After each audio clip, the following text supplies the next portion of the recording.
منها 19 نقطة للاعب سامبوي، 16 نقطة للاعب خالد الدريسي. الحكم خروجه من الملعب واستبداله بلاعب آخر. هذه محاولة الآن ويا سلام، ما فيش كلام. سامبوي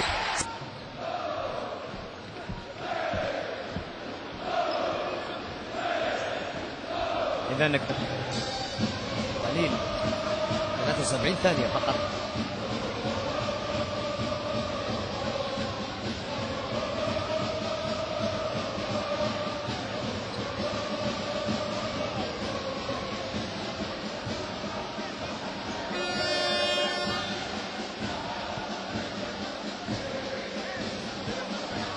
آخر دقيقة و13 ثانية.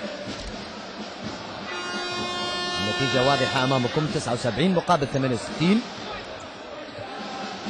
أذكر بمباريات يوم غد الجمعة بداية من 5 مساء سيلتقي الشرطة العراقي مع شبيب كيني.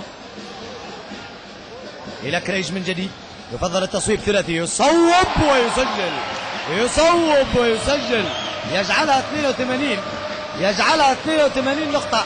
اللاعب كريج ويندر يرفع من رصيده.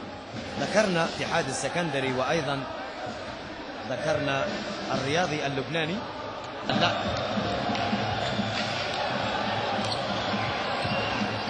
من 85 مقابل 72. وبهذا مشاهدينا الكرام تطلق صافرة النهاية لأحداث هذه المباراة التي جمعت بين الأهلي مستضيف بطولة الأندية العربية لكرة السلة في مدينة بنغازي الليبية وشبيبة القيروان التونسي أو النادي البنزرتي التونسي.